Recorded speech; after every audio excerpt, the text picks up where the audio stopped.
झारखंड में पेसा कानून ज्वलंत मुद्दा बन गया है और इसे लागू करने की मांग जोर पकड़ने लगी है। पेसा कानून लागू करने की मांग को लेकर बुधवार को खूंटी जिला के डोंबारी बुरु से निकाली गई पदयात्रा शुक्रवार को राजधानी रांची पहुंची थी। आदिवासी क्षेत्र सुरक्षा परिषद के नेतृत्व में अलग अलग आदिवासी संगठन शुक्रवार को विधानसभा की ओर बढ़े थे। उनकी मांग है कि झारखंड के अनुसूचित क्षेत्रों में झारखंड पंचायत राज अधिनियम 2001 को निरस्त किया जाए और पेसा कानून 1996 के 23 प्रावधानों को उपयुक्त पेसा नियमावली के माध्यम से लागू किया जाए। शुक्रवार को इस मुद्दे पर 12 सदस्यीय प्रतिनिधिमंडल ने ग्रामीण विकास और पंचायती राज मंत्री दीपिका पांडे सिंह से मुलाकात की। दीपिका पांडे सिंह ने आश्वासन भी दिया कि आदिवासी भावना के अनुरूप ही पेसा कानून राज्य में लागू किया जाएगा। गौरतलब है कि पेसा कानून के प्रावधानों को लेकर पिछले दिनों पंचायती राज विभाग की निदेशक निशा उरांव और कुछ आदिवासी संगठन के नेताओं के बीच खूब वाकयुद्ध भी देखने को मिला था।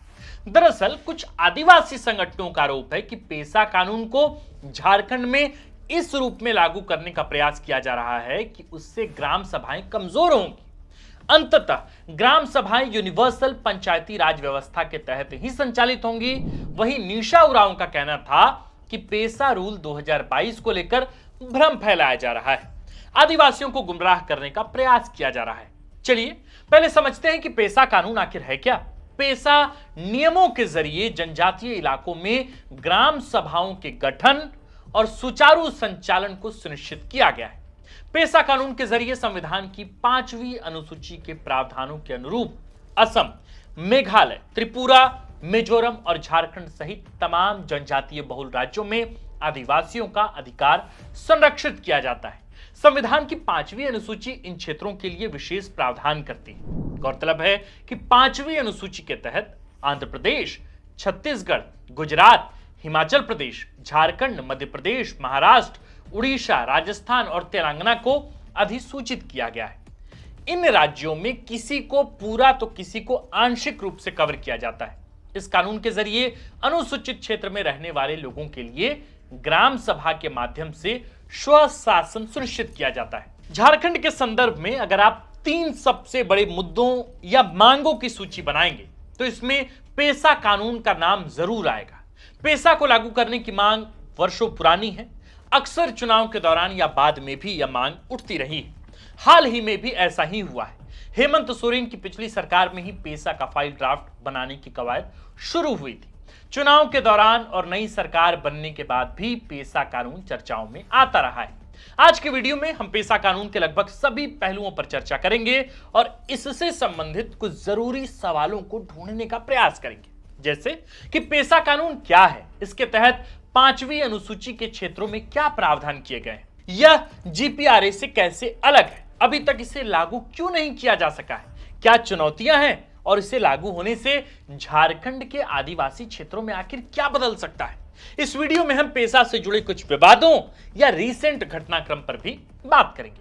वीडियो के लिए रिसर्च के दौरान हमने राज्य के कई एक्सपर्ट से भी बातचीत की ताकि आप तक सही जानकारी पहुंचाई जा सके। नमस्कार, जोहार, मेरा नाम है आकाश आनंद और आप देखना शुरू कर चुके हैं द फोर्थ पिलर .लाइव। सबसे पहला सवाल कि पेसा आखिर क्या है और इसके तहत क्या प्रावधान है, इस पर ही हम बात करते हैं। देखिए, पेसा यानी panchayat extension of schedule area act 1996, नाम से ही जाहिर है कि यह शेड्यूल एरिया यानी कि अनुसूचित क्षेत्रों में पंचायती व्यवस्था की बात करता है, जिसके तहत इन क्षेत्रों में स्वशासन के लिए ग्राम सभाओं को विशेष अधिकार दिए जाते हैं। सीधे शब्दों में कहें तो पेसा अनुसूचित क्षेत्रों में रह रहे आदिवासियों को यह अधिकार देता है कि वे अपनी पारंपरिक व्यवस्था के तहत संचालित हों और उस क्षेत्र के संसाधनों पर उनका हक हो। यह कानून 1996 में भारत की संसद से पास हुआ था, जिसके बाद 5वीं अनुसूची के राज्यों को पेसा कानून का अपना ड्राफ्ट बनाकर लागू करना था। यहां तक बात समझ आई तो अब आगे बढ़ते हैं। झारखंड ने 2022 में पेसा का एक ड्राफ्ट बनाया था, लेकिन यह लागू कभी नहीं हो सका। हाल में संशोधित ड्राफ्ट तैयार किया गया है, जिसे अभी कैबिनेट से मंजूरी मिलनी बाकी है। इस ड्राफ्ट को कई तरह के सुझावों को ध्यान में रखकर तैयार किया गया है। चूंकि अभी यह ड्राफ्ट कैबिनेट से पास नहीं हुआ है, साफ साफ नहीं कहा जा सकता कि इसमें क्या है और क्या नहीं है, लेकिन फिर भी मोटे तौर पर किन बिंदुओं को इसमें शामिल किया गया है यह मैं आपको बताने की कोशिश करता हूं। पहला बिंदु, पहला तो मैंने बताया कि अनुसूचित क्षेत्र में रहने वाले आदिवासी समुदाय अपनी पारंपरिक व्यवस्था से संचालित होंगे, जैसे मुंडा, मानकी, पढ़ा, राजा आदि व्यवस्था, जो आप जानते हैं कि आदिवासी समाज में शासन की इकाइयां रही। पेसा रूल 2022 के संशोधित ड्राफ्ट के मुताबिक ग्राम सभा की बैठकों की अध्यक्षता मानकी, मुंडा या मांझी जैसे पारंपरिक प्रधान करेंगे। पंचायत सचिव को ग्राम सभा सचिव के रूप में जाना जाएगा। ग्राम सभा की सहमति के बिना जमीन का अधिग्रहण नहीं होगा। आदिवासियों की जमीन खरीद बिक्री मामले में ग्राम सभा की सहमति अनिवार्य होगी। पारिवारिक दीवानी मामले तो सुलझाएंगे ही, साथ ही गांव में विधि व्यवस्था बहाल रखने के लिए आईपीसी की कुल 36 धाराओं के तहत अपराध करने वालों पर न्यूनतम 10 रुपए से अधिकतम 1000 रुपए तक का अर्थदंड लगा सकेंगे। पेसा रूल 2022 की संशोधित ड्राफ्ट में 17 अध्याय और 36 धाराएं हैं। ग्राम सभा में अन्न कोष, श्रम कोष और नगद कोष नाम से 3 कोष होगा। नगद कोष में दान, प्रोत्साहन राशि, दंड, शुल्क, वन उपज से मिली रॉयल्टी, तालाब, बाजार के लीज से मिलने वाली राशि होगी। ग्राम सभा के बक्से में अधिकतम 10,000 रुपए जमा किए जा सकेंगे। बाकी पैसा बैंक में रखा जाएगा। ग्राम सभा ही अनुच्छेद 275(1) के तहत मिलने वाले अनुदान और जिला खनिज विकास निधि से की जाने वाली योजनाओं का फैसला करेगी। योजना के लाभुकों का चयन ग्राम सभा के माध्यम से किया जाएगा।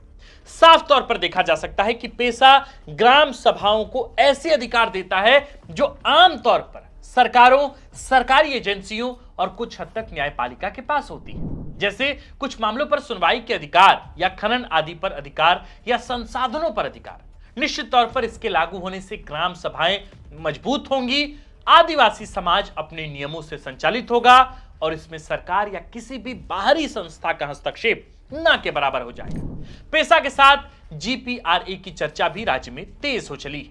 आप इसके बारे में भी जरूर सुन रहे होंगे। जीपीआरए यानी कि ग्राम पंचायत राइट एक्ट, यह देश के गैर अनुसूचित क्षेत्र या गैर आदिवासी क्षेत्रों में लागू होता है। आप जानते हैं कि भारत में संघीय ढांचे यानी कि फेडरल सिस्टम के तहत त्रिस्तरीय शासन व्यवस्था है, केंद्र, राज्य और पंचायती राज। पेसा भी त्रिस्तरीय व्यवस्था का ही हिस्सा है, लेकिन जीपीआरए से बहुत अलग है। पेसा की तरह जीपीआरए में ग्राम पंचायतों को संसाधनों पर कोई अधिकार नहीं है, न ही जमीन के हस्तांतरण या विवादों के सुलझाने का कोई अधिकार है, स्वायत्ता भी नहीं।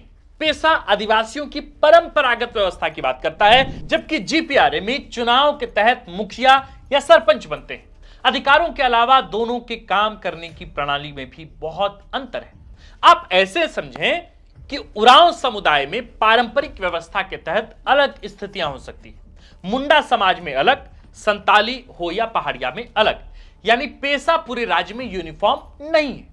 इसके प्रावधान आदिवासी विशेष की परंपरा के आधार पर बदल सकते हैं, जबकि जीपीआरए पूरे देश में एक समान लागू होता है। इसके अधिकार प्रणाली सब एक समान है। अब सवाल है कि आखिर 1996 के बाद से अब तक झारखंड में पेसा कानून लागू क्यों नहीं किया जा सकता। सीधा जवाब तो यह है कि ड्राफ्ट ही नहीं बना था, तो लागू कैसे होता। लेकिन असल जवाब कुछ और है। ड्राफ्ट बनने में देरी के कारणों पर अगर हम गौर करें तो पाते हैं कि पेसा ग्राम सभाओं को मजबूत तो करती है, लेकिन इससे सरकार के अधिकार कम होते हैं। यानी कि यह कानून सरकार के हाथ से शक्तियां लेकर ग्राम सभाओं को देती है। अब आप बताइए कि कौन सी सरकार अपनी शक्तियां कम करना चाहेंगे।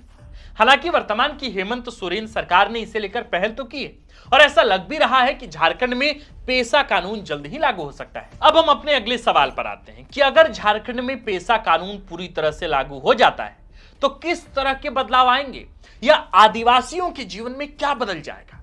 इसे लेकर अपने अपने दावे हैं और अपनी अपनी दलीलें हैं। कुछ लोगों का मानना है कि इससे आदिवासी समुदाय स्वायत्त हो सकेंगे और उन्हें शोषण से मुक्ति मिलेगी।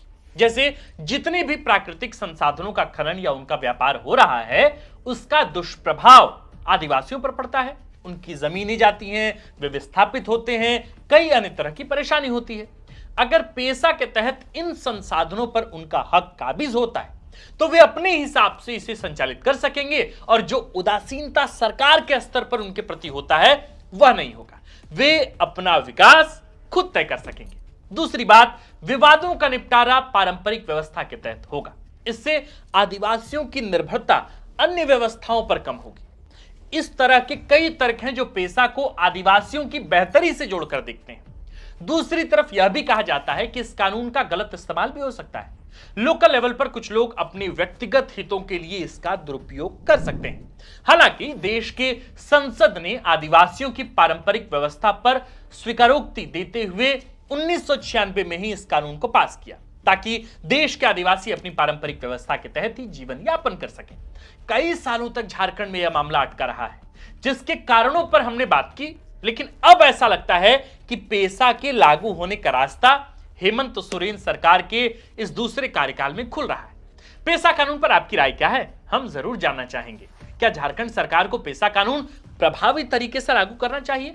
हमें कमेंट में लिखकर जरूर बताइए और इस वीडियो को शेयर कीजिए अपने आदिवासी साथियों के साथ और तमाम झारखंडियों के साथ, ताकि उनको पता चल सके कि सदन में जो मुद्दा पेशा को लेकर उठा है और जिस तरह से आदिवासी संगठनों ने एक तरह से सरकार पर दबाव बनाने शुरू किए हैं, पूरी की पूरी व्यवस्थाओं के अंदर यह बात चल रही है कि पेशा कानून का ड्राफ्ट तैयार कब हो, उसे कैबिनेट की मंजूरी कब मिले और कब राज्य में पेशा को पूरी तरीके से लागू कर दिया जाए।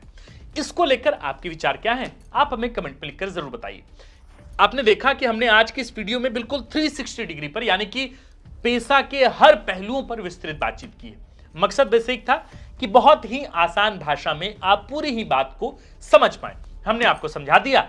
आप अगर समझ गए हैं तो वीडियो को लाइक करें, शेयर करें, हमारे आपके द फोर्थ पिलर के इस चैनल को, इस पते को सब्सक्राइब जरूर कर लें। आप देख रहे थे फोर्थ पिलर। हमारा नाम आकाश आनंद है, कैमरे के पीछे है नीरज और खबर लिखा है प्रिय साथी विवेक आर्यन और सुरेश ठाकुर ने। शुक्रिया।